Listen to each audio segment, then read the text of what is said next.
Zee 24 तास एक पाऊल पुढे।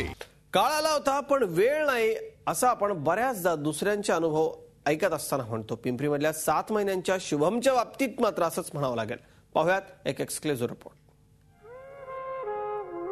आईच्या कुशीत खेळणाऱ्या या 7 महिन्यांच्या चिमुरड्या शुभमला त्याच्या वडिलांनी 30 फूट उंचावरून रेल्वे रुळांवर फेकून दिलं होतं।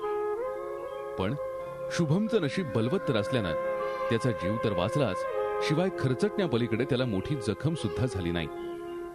पहिल्या पत्नीपासून झालेल्या मुलाला व्यवस्थित सांभाळत नसल्याच्या कारणावरून पिंपरीतल्या दत्ता देशमुखचं आपल्या पत्नीशी जोरदार भांडण झालं। त्यानंतर तिच्याकडून शुभमला हिसकावून घेऊन दारूच्या नशेत त्यानं शुभमला उड्डाण पुलावरून खाली फेकलं। पण दैवी कृपेनं त्याचा जीव वाचला।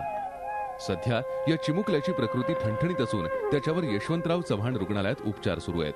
शुभम दत्ता देशमुख तर त्याच्या वडिलांनी दारूच्या नशेमध्ये त्याला पिंपरीच्या रेल्वेच्या ओव्हरब्रिजवरून खाली ट्रॅकवरती टाकलेलं होतं। त्यामुळे ताबडतोब त्याला इकडं आणण्यात आलं।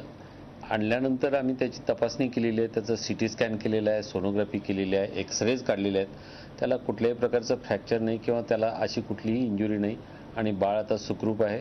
अगदी आश्चर्यकारकरित्या ते बाळ वाचलेलं आहे। छोट्या शुभमवर ओढावलेलं संकट आणि त्याची त्यातून झालेली सुटका लक्षात घेता काळ आला होता पण वेळ नव्हती असंच म्हणावं लागेल। दैव बलवत्तर म्हणूनच शुभम मृत्यूच्या दाढेतून परत आला।